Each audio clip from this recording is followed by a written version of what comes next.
Hey, Sean, welcome to the show. How you doing? Hey, good. Appreciate it. Thanks for having me. I'm excited to have you on, man. So I want to hop right into, your career, but your career post SEALs. You get out, you tell the boys, okay, I'm going out. I'm done with this chapter. I'm going to move on to my next. What's that day one like when you're back in the civilian world? And then walk me through kind of your path to starting a company. Yeah.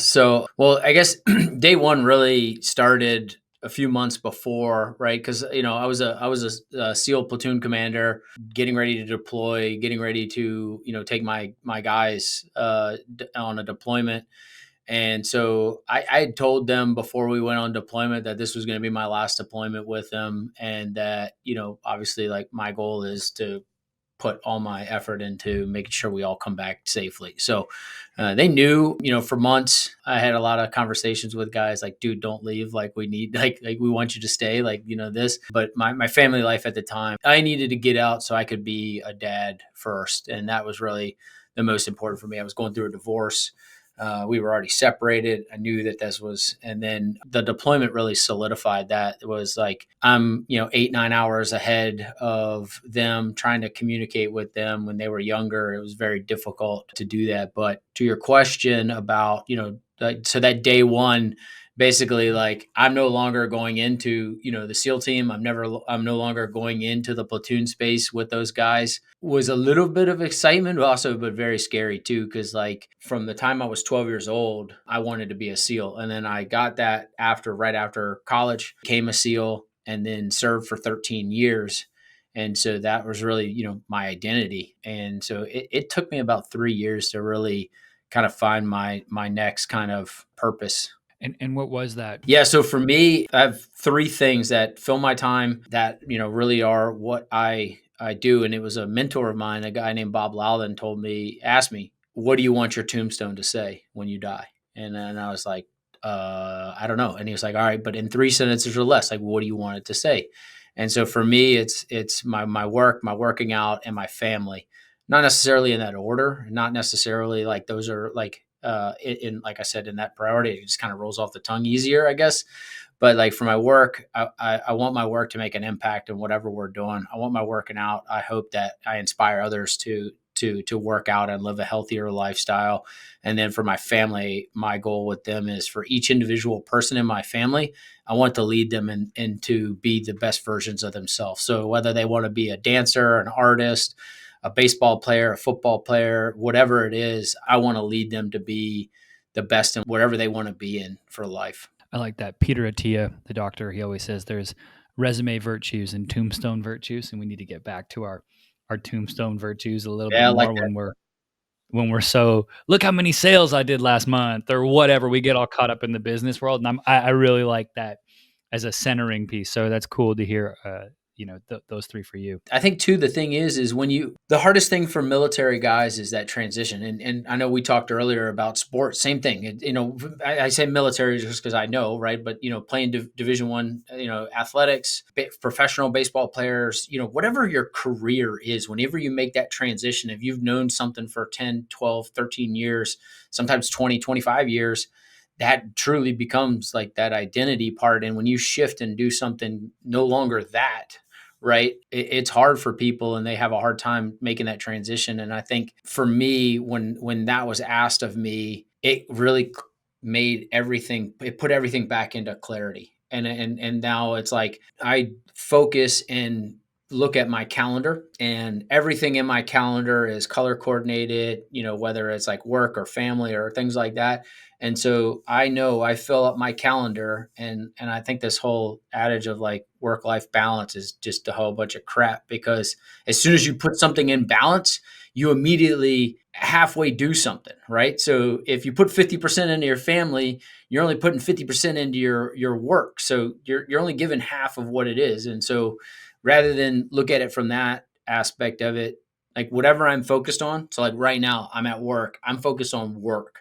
I'm not focused on my family life. I'm not focused on anything to do with my family. I'm not focused on my working out right now. I'm focused on my work. I'm not, and that's what I'm focused on. And I try to knock out as much work as I can during this time block.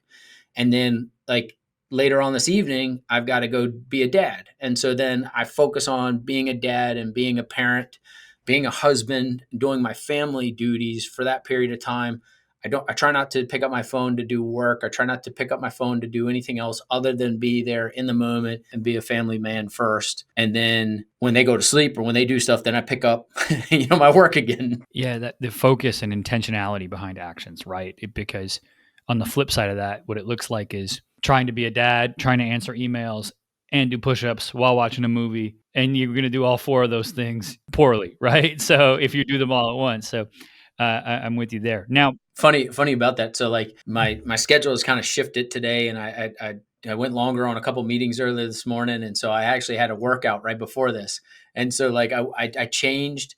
I went and I was getting ready to go work out. Looked down, I was like, man, I could make this workout happen in 25 minutes, but like, it's just going to be a crappy workout. So like I just slid it now. So I put it into another time block later on in the later part of the day, and like I said, like that everything's color coordinated, everything is in there. So like if I do have, at the end of the day, if an emergency comes up, I can move things around, and I can make that happen and not feel like everything is an emergency, everything's on my hair on fire situation, and ADD sets in.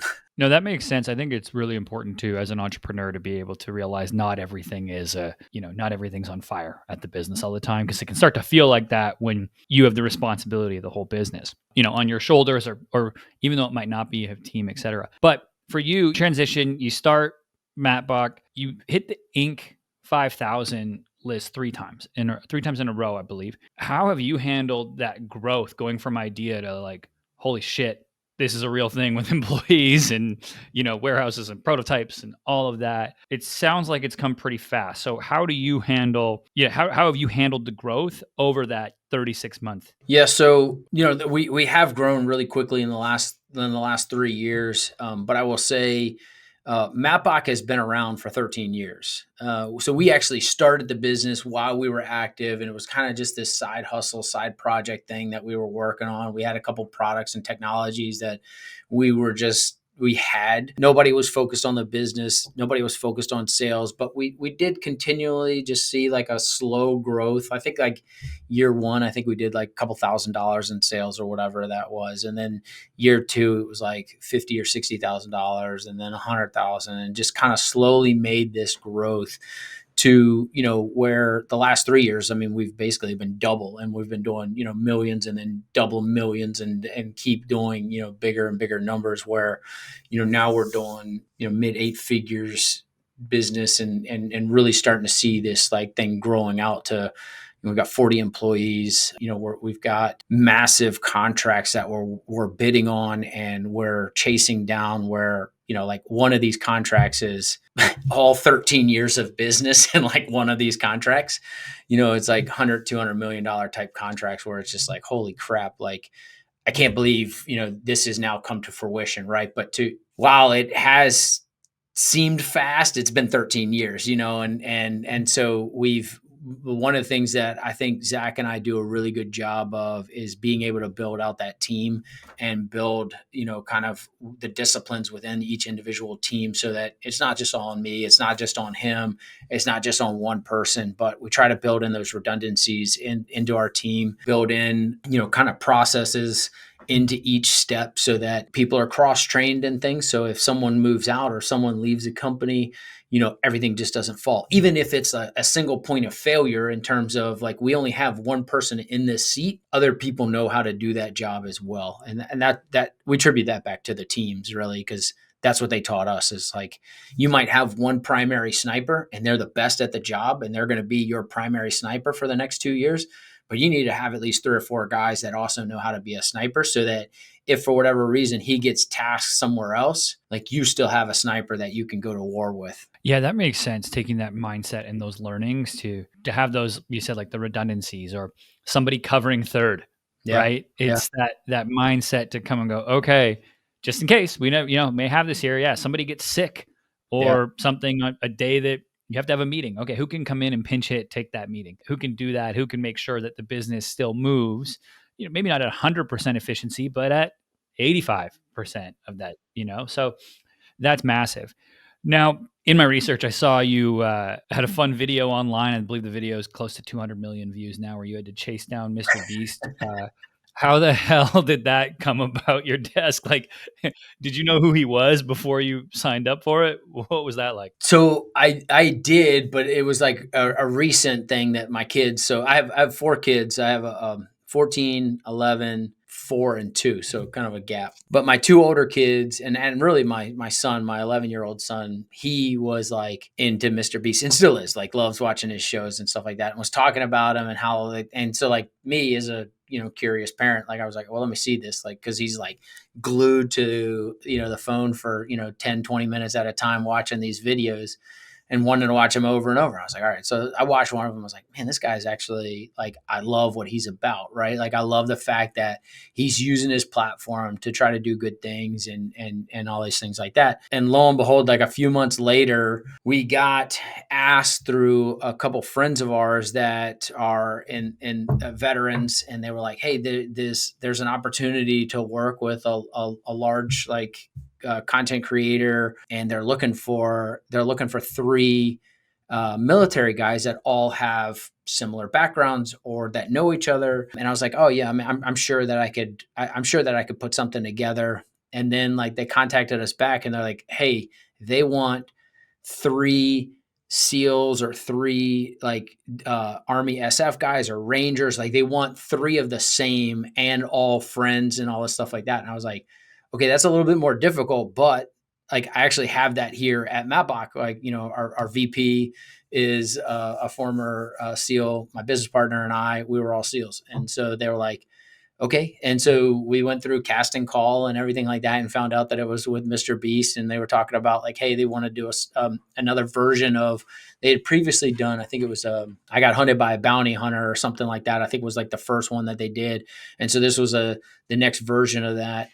And then I think they've done a couple others since then, like an Assassin or something like that they had. So, but yeah, it came literally over the internet type situation, where they and then we did a casting call with their people, and then they said, hey, look, like, you guys are going to be it. You're going to be in the video. And then it just happened that all 3 of us were going to be in town. Like, I think Zach ended up having to fly down from somewhere, and Jim was doing something, I was doing something, and so we ended up all, like, meeting in North Carolina to go film, and, like, we were going to be there for like 24 hours or whatever it was, and then we all went 3 separate ways right after. But it was just one of those, like, random days that it all worked, so it was cool. That's cool. Did it teach you anything about next level, I guess, content production for your own brand? Did you take anything away? They are a small, what I would assume, like, when you go to, like, a movie set, I mean, they're a small movie production crew. I mean, the amount of logistics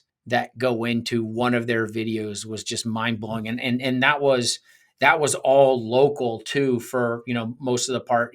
I can only imagine some of these ones that are, international, or, multi sites like this, like, where, like, some of the ones they've done where they're like multi international sites, right? And what the logistics and what's required, because you have to get permits for all of that. You have to have all this stuff, like, done out properly. You have to get permits. You have to get authorizations from this. Like, I mean, and the amount of money and effort that it goes into making these videos was just incredible. I mean, as soon as we get there, and as soon as we started filming in the afternoon and finished at midnight. So, I mean, this is 12 to 18 hours of filming, from the time we said, action, here we go, for, a 11-minute, 12-minute video. It's wild. When I realized that his videos, I think on average, beat the Super Bowl for viewership, that's when I was like, what? I've never heard of this guy. And Yeah. I'm a little bit past the age demo where I'm like, what the hell is this? And then you're right. You go in and see, and you see that they're very meticulously planned and well done, and very impressive. Yeah. I would say the other thing, if you haven't, go listen to his interview on Joe Rogan. I don't know if you have or not, but his interview on Joe Rogan it's almost awkward, because he's so passionate about one thing, and that's YouTube. And it was almost have you seen it? I loved it when it was like, what do you think about he's asking him all these other questions. He's like, I don't know. Yeah.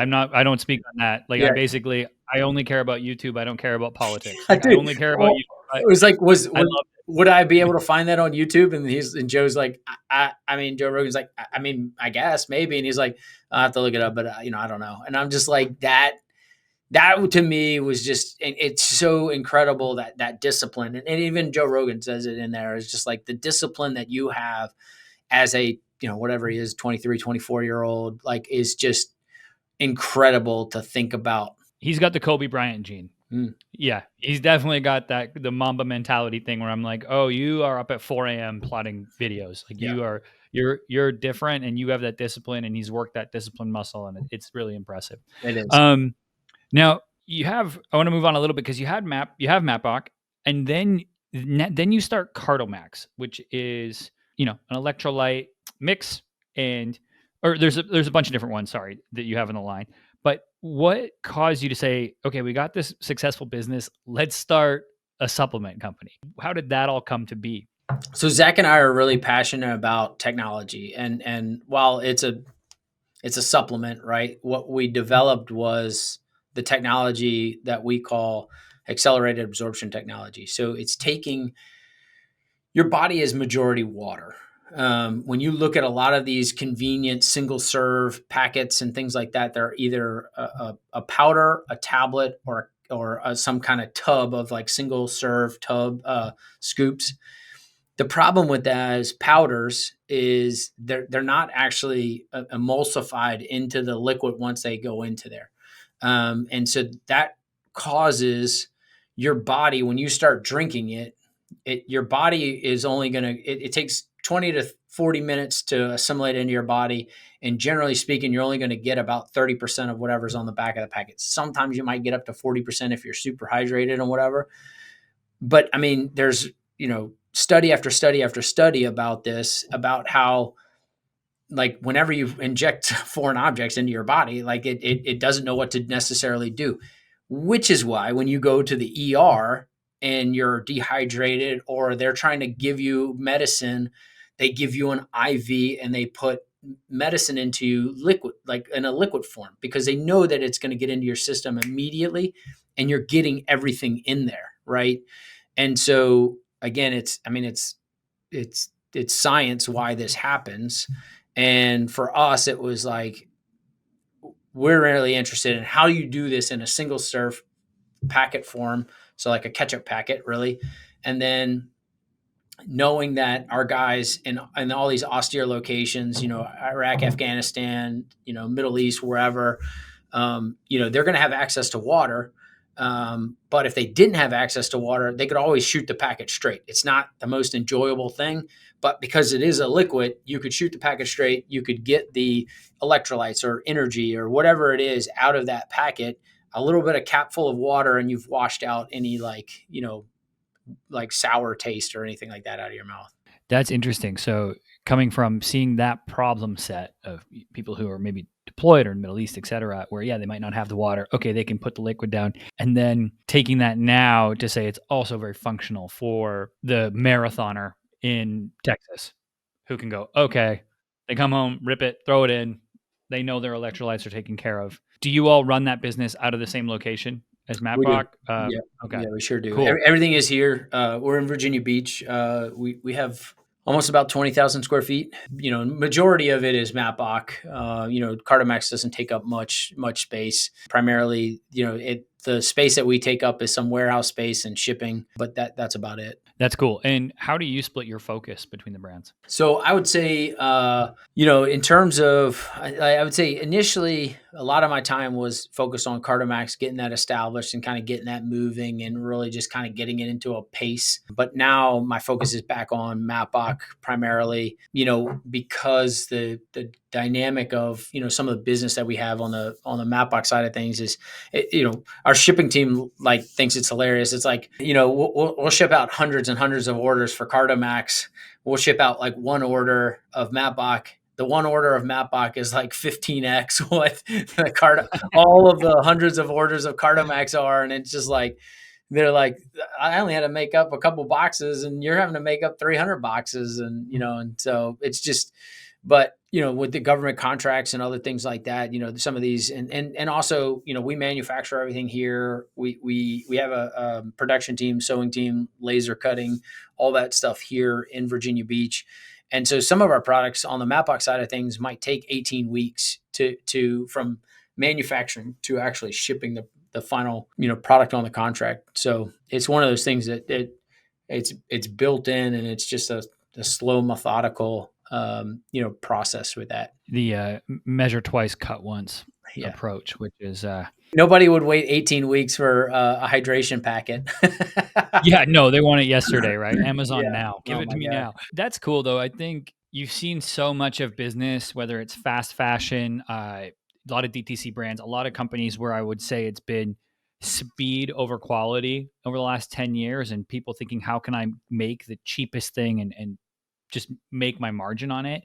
And I'm really seeing, at least on our agency side and consumer behavior and people I talk to, people are willing to wait, pay more for quality. Yeah. Where I'm seeing this shift back to an emphasis on durability. People want to have things that are, yeah, it's made in America or made in Canada or made somewhere where we're like, we know the workers were treated right, great, and we know that it's gonna last. Yeah. So that I definitely give you all kudos on that, because I think that it's been something that's been missing, from the mainstream, where we get a lot of those, yeah, people measuring once and cutting 17 times. I Yeah. feel like, Yeah, um, Matbock's definitely a premium brand, even within the military sector of stuff, and we do it. But we take pride in it. I mean, inevitably, when you're hand sewing stuff and you're doing stuff, I mean, you're going to have products that fail on something. It wasn't backstitched properly or something, right? But we own it. We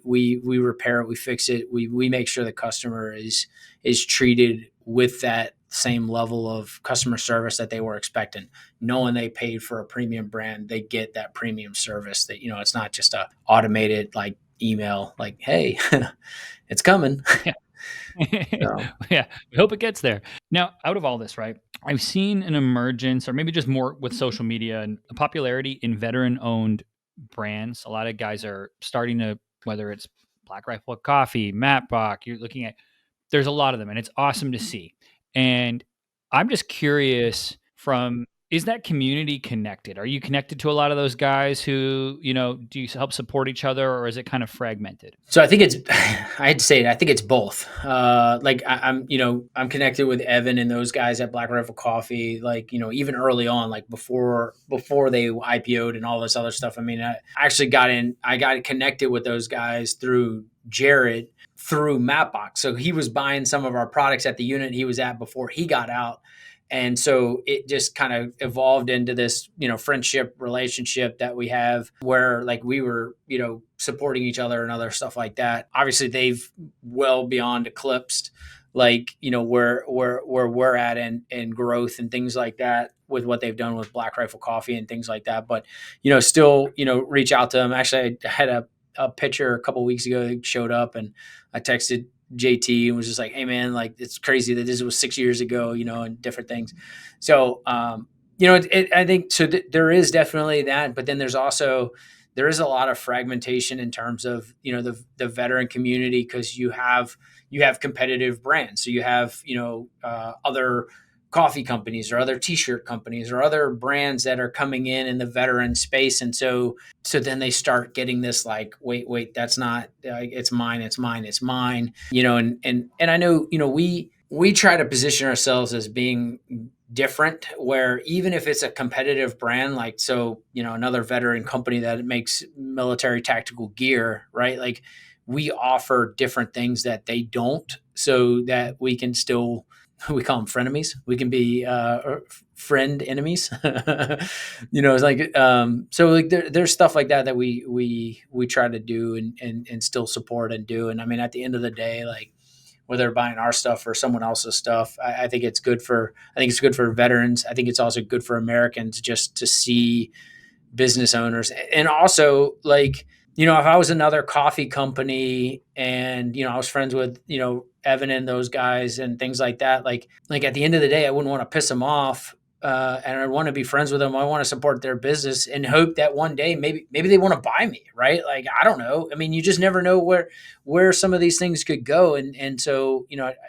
at the end of the day, we don't try to burn any bridges or even if they're direct competitors to our stuff. Like I'm not gonna badmouth their products to try to sell mine. I'm going to tell you the facts of their products. I'm going to tell you the facts of my products, and at the end of the day, it's for the customer to figure out which one's the best for him or her or whatever. It's not, you don't want to buy from those guys. Those guys are garbage. Right. Right. Yeah, more so the rising tide raising all ships. And I also think friendly competition is healthy. I think it brings out the best and pushes innovation, because if things were just being handed down or there was no competition, that's when people start to rest on their laurels and the innovation slows, right? But when you have that healthy competition, I think it's good. Sean, this has been awesome, man. For people who want to find out more about your brands and connect with you online, where should they head? So I'd say the easiest is just, follow me, Sean.Matson, Matson, kind of on all the different social media platforms. I've got links to Matbock to CardoMax. I try to show some things on that. I try to show things on entrepreneurship, family, working out, kind of all the stuff we talked about, my kind of three things. I just kind of use that as my revolving, what I post about as well. So Awesome. And I'll put links to those. I'll put links to Sean's profiles in the show notes so you can go connect with him. Thanks again for coming on, man. I appreciate it. yeah, thanks for the time. Appreciate it. All right, everybody. That's it for this episode. As always, I'm your host, Jordan Shelton. I'll catch you next time.